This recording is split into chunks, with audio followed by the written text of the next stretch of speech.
O Senhor esteja convosco. Ele está no meio de nós. Proclamação do Evangelho de nosso Senhor Jesus Cristo segundo São João.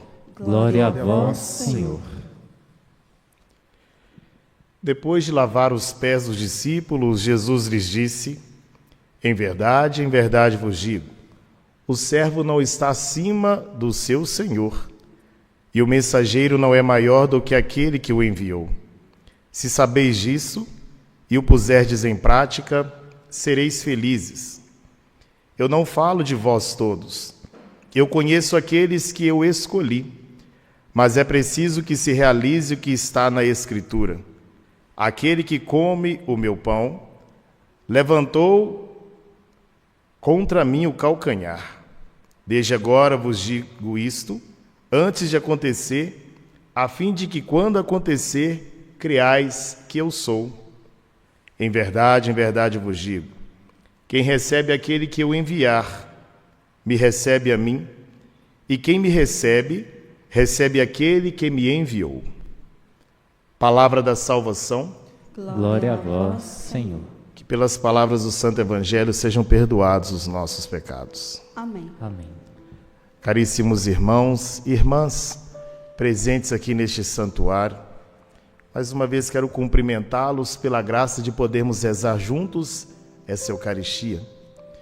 Vocês que não estão aqui conosco e não conseguem sentir esse lugar de acolhimento que é o Santuário Basílica Nossa Senhora da Piedade, em tantos cenários que nós já vimos, seja ensolarado, seja nublado, como hoje está o dia, conseguimos entender um carinho e um cuidado de Deus. Quando o sol está, o próprio Deus, através da sua obra, nos aquece. E como nós estamos hoje entre as nuvens, dentro de uma nuvem que passa pelo santuário trazendo essa neblina, sentimos da mesma forma o abraço de Deus, esse acolhimento de um lugar que é de lugar de colo. Então é nesse colo que a palavra também nos transporta e nos coloca. No Evangelho nós ouvimos esse discurso, esse diálogo de Jesus com os seus discípulos, que os prepara para que, quando acontecer o momento da atuação do protagonismo dos discípulos por obra do Espírito Santo, eles não se assustassem com aquilo que os esperava. Depois de ter lavado os pés de Jesus, ou melhor dizendo, Jesus ter lavado os pés dos discípulos, e nós temos conhecimento dessa palavra, porque vivemos isso na Quinta-feira Santa, no primeiro dia do Tríduo Pascal. Jesus, ele institui o ministério do serviço, da entrega, do valorizar o outro como pessoa, como ser humano, como indivíduo. E dizendo isso, Jesus prossegue: o servo não é maior do que o seu Senhor. Para que aqueles discípulos, quando começassem a dar os passos pós-ressurreição e assumissem por obra do Espírito Santo o anúncio do Evangelho da Boa Nova, não se assustassem com as resistências que enfrentariam pelo caminho. Assim como ele enfrentou, os discípulos também enfrentariam, como enfrentaram. E ele termina esse trecho que nós lemos e ouvimos, dizendo que aquele que receber, aquele que ele envia, ou seja, as pessoas que ouvirem a palavra do discípulo, do apóstolo, é a palavra do próprio Cristo que está escutando e que está acolhendo. E aquele que acolhe a palavra do Cristo, acolhe o Pai. É uma comunhão entre o divino e o humano que Jesus está propondo. Aquele que escuta a minha palavra e coloca em prática, através do anúncio daqueles que eu estou enviando, entram em comunhão comigo. Essa é a proposta de João. Nesse evangelho, João abre o que chamamos do livro da glória. Jesus já vai se despedindo dos seus, como que deixando também um testamento, um caminho a ser seguido, e deixando essa herança para que os discípulos pudessem perpetuar. Os discípulos, eles fazem isso com maestria, não porque eles são competentes, mas porque eles se abriram à graça do Espírito Santo. E esses discípulos apóstolos encontraram, no meio daquela sociedade hostil, uma oportunidade de pregar o Evangelho.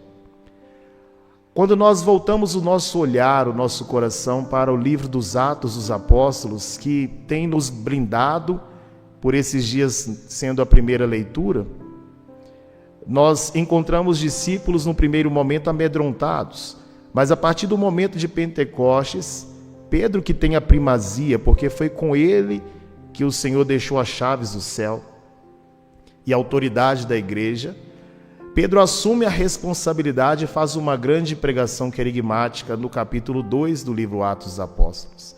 E até o capítulo 13, Pedro é quem está ali protagonizando todo aquele cenário. Mas agora entra Paulo. Paulo que passou por um processo de conversão, que tinha uma cultura muito aguçada para o seu tempo, refinada, que conhecia outras línguas. Paulo que, nascido judeu, mas que também tinha a cultura grega, helênica, dentro de sua vida e da forma como ele também percebia o mundo. Depois de ter auxiliado Barnabé nas viagens, sendo um companheiro de Barnabé, agora na sinagoga, Paulo, que não é maior do que o seu mestre, o mestre de Paulo é Jesus Cristo, que o encontra no caminho de Damasco, e a soberba, a vaidade, o orgulho, que Paulo estava montado, e nós entendemos como o cavalo, cai por terra, e Paulo, todo o juízo que ele tinha a respeito de Cristo e dos cristãos, ele revê a sua vida e começa a entender, a partir das Escrituras, que Jesus Cristo é o cumprimento fiel daquilo que ele sempre esperou e combateu contra os cristãos, acreditando que os cristãos era uma deturpação do entendimento das Escrituras. E agora Paulo está totalmente envolvido por aquele espírito que um dia também veio sobre os apóstolos. Quando ele levanta na sinagoga, ele repete Jesus, que na sinagoga também, em Lucas, no capítulo 4, ele desenrola um livro dos profetas em Isaías, no 61, no versículo 1, que diz: o Espírito de Deus está sobre mim, porque me enviou a anunciar a boa nova aos cativos. E Jesus começa dizendo, a partir dessa leitura, que naquele dia se cumpria a promessa, porque ele era o enviado de Deus, se apresentando para aquela comunidade. Paulo, repito, que não é menor ou maior do que o seu mestre, passa pela mesma situação, como Pedro, que protagoniza naquele discurso pós-descida do Espírito Santo, quando estavam sendo acusados de estarem bêbados. Ele diz: o que vocês viram foi a ação de Deus, e começa a falar sobre Jesus Cristo. E Paulo faz uma recordação da história da salvação. E recordar, em latim recordare, é levar o coração naquele lugar da lembrança.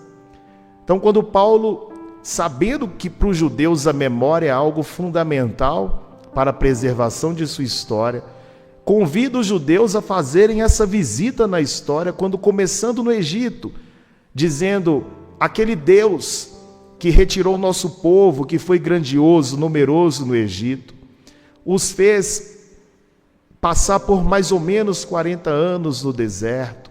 E Paulo vai relembrando aqueles homens que estavam na sinagoga, uma pregação querigmática. Esse Deus que depois fez com que juízes estivessem pelo povo, dos juízes ele levantou um rei, Saul, depois Davi. E Paulo vai dando sequência até chegar em Jesus Cristo, para dizer que Jesus Cristo é o verdadeiro libertador. Se Moisés, lembrado e aclamado pelos judeus, é o grande libertador de Israel, uma libertação geográfica, Paulo apresenta Jesus Cristo de uma forma implícita, não está aqui escrito, mas nós sabemos nos escritos de Paulo, nas cartas que ele envia, ele apresenta Jesus como o novo Moisés, que liberta o povo não de uma condição geográfica, mas de uma condição espiritual, que não retira do Egito e leva para Canaã, mas retira do pecado e da morte e apresenta uma perspectiva de vida eterna. em que a morte já não é mais já não tem mais a última palavra sobre o ser humano e já não deve ter mais a perspectiva do encerramento, mas da transformação de um jeito de viver. Paulo ele vem trazendo esses elementos para que os judeus comecem a compreender que há um paralelo, uma analogia entre a história de Israel condensada em Jesus Cristo. Se para eles Canaã era a terra prometida, onde eles haveriam de ter um lugar para chamar de seu, para os cristãos, para além de Canaã, para além daquilo que está físico, no sobrenatural, a Jerusalém celeste, a eternidade é o lugar onde Cristo nos salvou, que Ele apenas não nos liberta, como também nos salva. Nos salva no sentido de nos guardar, de nos fazer assentar com Ele no lugar da herança, no lugar que Ele conquistou.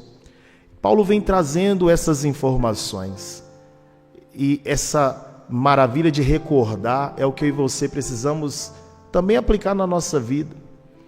Quando nos deparamos com a palavra de Deus, quando temos a oportunidade de debruçar sobre esta palavra e nos alimentarmos, saborearmos dessa palavra, fazer com que o nosso coração também visite o cenário que nós estamos sendo apresentados, nos colocando dentro e no meio daqueles homens e mulheres que escutavam Jesus, que continua falando.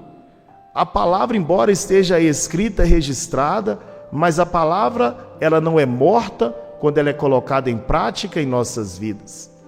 E essa recordação desperta em nós emoções, e as emoções são vivas dentro de nós, porque é um processo biológico e também psíquico que acontece, e assim nós temos a oportunidade de assimilar a palavra de Deus na nossa vida. Para poder dizer, meu amado irmão e minha amada irmã, que nessa nossa peregrinação terrena ou terrestre, nós teremos as dificuldades do tempo, as dificuldades do espaço, porque nesse mundo nós teremos os desafios. O Senhor não disse que a todo tempo nós seríamos felizes, teremos estabilidade emocional. Pelo contrário, comprometer-se com o Evangelho, assumir verdadeiramente uma vida de cristão é um risco, como Paulo também se arriscou pelo mesmo Cristo, mas se torna para nós uma coragem quando nós temos um encontro verdadeiro e genuíno com Jesus Cristo. E esse encontro ele acontece de tantas formas, mas por excelência está na Eucaristia. Porque no mesmo lugar e dia em que Jesus institui o serviço, a entrega, lavando os pés dos seus, ele também institui a Eucaristia como nós cristãos católicos conhecemos. Para que através do corpo de Cristo nós também façamos parte como membros. E comungando a Eucaristia, que é a ação de graças, nós também nos tornemos outro Cristo. O cristão é isso, é ser um outro Cristo. Sendo um outro Cristo, aquele também que busca fazer a entrega. Fazendo a entrega e também anunciando, percebendo na palavra o cumprimento da promessa de Deus, que em Jesus Cristo é verdadeiramente realizada. E assim, isso possa talvez acalmar o nosso coração nesse ano da esperança, que fomos convidados a entrar junto do querido Papa Francisco, que já vive agora a sua esperança eterna, a sua Páscoa definitiva. No mundo em que nós iludimos com tantas coisas, um mundo lúdico de tantas ilusões, que possamos ter a palavra, o fundamento, o sustento para termos pé no chão, para termos uma vida com menos desentendimentos, com menos instabilidades, porque aquele que colocar em prática, ele mesmo disse, aquele que se sabeis isso e puseres em prática, sereis felizes. Se nós colocarmos em prática o que o Senhor nos chama, que é tão simples, nós seremos felizes. E o chamado do Senhor para mim e para você é acreditar nele, naquele que o enviou. E se nós acreditamos, possuímos em nós a vida eterna. E a vida eterna não consiste apenas no pós-morte, mas aqui ela já pode ser experimentada, pode já ser iniciada. E aqueles que nos receberem, recebem o Pai, recebem o Filho, porque somos por Ele enviados. Portanto, que possamos permitir com que o Senhor nos molde como discípulos missionários, como homens e mulheres que assumiram o batismo e sabem que é uma responsabilidade de também nós pregarmos essa palavra.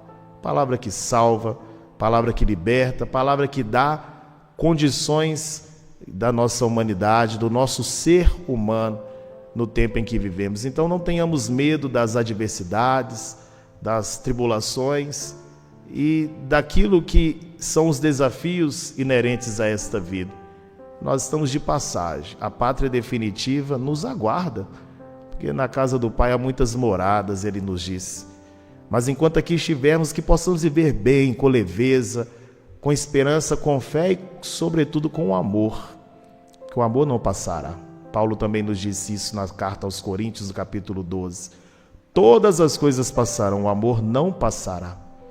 Então coloquemos amor em nossas atitudes, em nossas famílias, em nosso trabalho, que tenhamos atitudes caridosas, que transformam vidas e almas. Louvado seja o nosso Senhor Jesus Cristo. Para sempre seja louvado.